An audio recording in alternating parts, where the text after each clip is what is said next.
La radiodiffusion télévision française présente Les aventures de Tintin d'après Hergé, un feuilleton radiophonique de Nicole Strauss et Jacques Langeais, réalisé par René Villemet.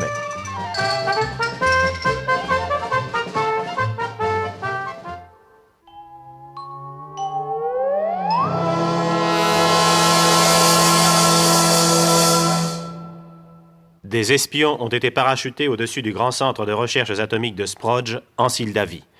Les hommes de la Zeppo n'ont pu encore les retrouver, mais Tintin a son idée. Et, avec la seule complicité du capitaine Haddock, il part en reconnaissance dans les rochers qui cernent l'usine. Tapi dans la nuit, près d'une bouche d'aération qui, d'un couloir du centre atomique, ouvre sur la montagne, Tintin voit d'arriver près de l'ouverture l'ombre d'un homme. Au moment où il veut l'appréhender, l'inconnu tire sur notre ami. Au même instant, mais à l'intérieur de l'usine, secteur J, couloir 7, panne subite d'électricité. Oh, plus de lumière. Oui. Qu'est-ce qui se passe? T'as entendu ce coup de feu, Dupont? Oui, ça venait de l'extérieur.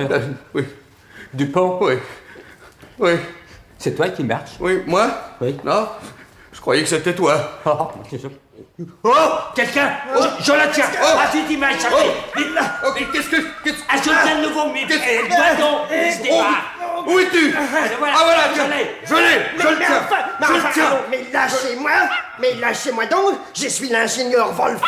L'ingénieur Wolf? Mais qu'est-ce que vous... Oh, la lumière. Mais oui, c'est Monsieur Wolf. C'est ce que je me tue à vous dire. Et pendant ce temps-là, l'autre a filé. L'autre a filé. Mais c'est effrayant. Je dirais même plein, c'est effrayant. C'est effrayant, c'est... Qu'est-ce que c'est? Où? Regardez, là, par terre, un homme. Un homme. Mon Dieu. Oh, Dupont! Il est mort. Qu'est-ce que... Yes.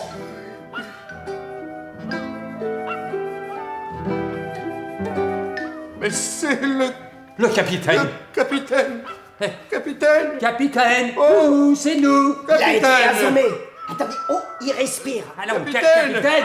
Allô, capitaine. Allô. Capitaine. Voilà. Eh bien, messieurs, que signifie ce vacarme? Ah, Monsieur Baxter. Ah, nous, Monsieur Baxter, nous venons de trouver le capitaine Haddock étendu là, par terre. Doc?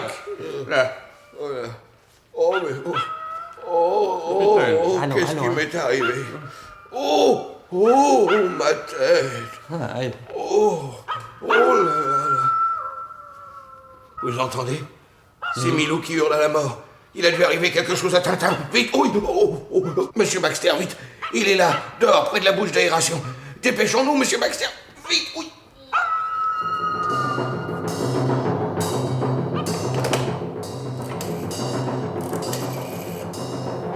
Allô, centrale?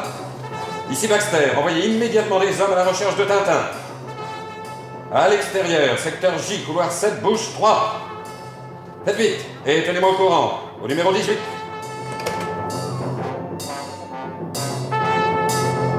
Guidés par Milou, les services de secours se précipitent à la recherche de Tintin.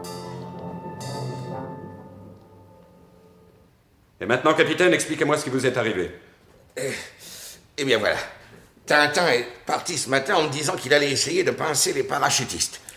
Vers 5 heures, il m'a appelé par radio.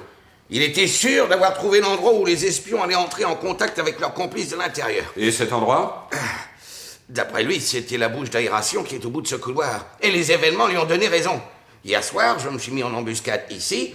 La nuit était déjà très avancée quand brusquement la lumière s'est éteinte. J'ai entendu un frôlement près de moi et au même moment, j'ai cru que ma tête éclatait. Et vous, Wolf, que faisiez-vous dans ce couloir au milieu de la nuit? Moi, j'ai vu par hasard le capitaine au moment où il sortait de chez lui. Il avait un air bizarre. J'étais intrigué, je l'ai suivi. Il s'est caché, et alors j'ai fait comme lui. Et puis, eh bien, comme il vous l'a dit, le courant a été coupé. J'ai entendu un coup sourd et les bruits d'un corps qui s'effondrait. Je me suis précipité, il y a eu un coup de feu au dehors, des cris, quelqu'un m'a bousculé dans l'ombre et je me suis retrouvé aux mains de ces messieurs. Étrange, vraiment. Et vous, messieurs, que faisiez-vous à cette heure? En toute objectivité, monsieur le directeur et en mon âme et conscience, Monsieur le directeur, en notre âme et conscience. nous pouvons vous déclarer ceci. Pardon? Mais qu'est-ce que c'est que ces bulles qui vous sortent de la bouche? Est-ce que vous excusez-nous,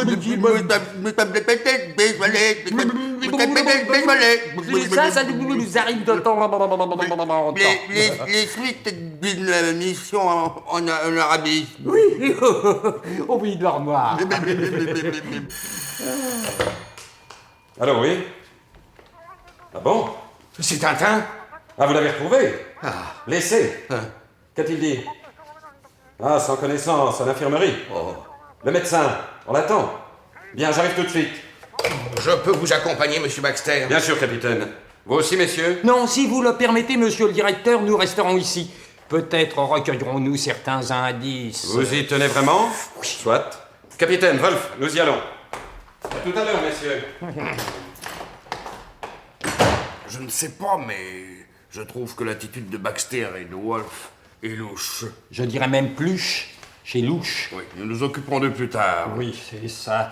Oui, ils ne perdent rien pour attendre. En attendant, Dupont, jetons un coup d'œil sur cette fameuse bouche d'aération. C'est ça, commençons-nous par là. Oui, par là. Allez. Je n'y vois rien de particulier. Non, moi non plus. Oh, dis donc, regarde là, dans le couloir derrière nous, cette porte entrouverte. Oui, là. Et alors? Et si c'était par là que... Ma parole, tu as raison. Allons voir.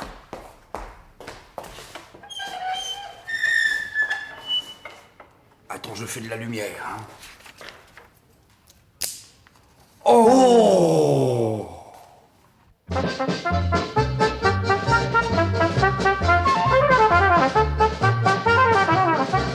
Les aventures de Tintin, d'après Hergé, un feuilleton radiophonique de Nicole Strauss et Jacques Langeais, avec Jean Carmet du Pont ONT, Jean Bellanger du Pont OND, Jacques Hilling Haddock, Yves Arcanel Baxter, Jacques Muller Wolf et Milou. Chef opérateur du son, Jean Jusforg. Bruitage et effets sonores, Joël Noël. Musique originale de Vincent Vial. Assistante, Michel Pietri. Réalisation, René Villemet.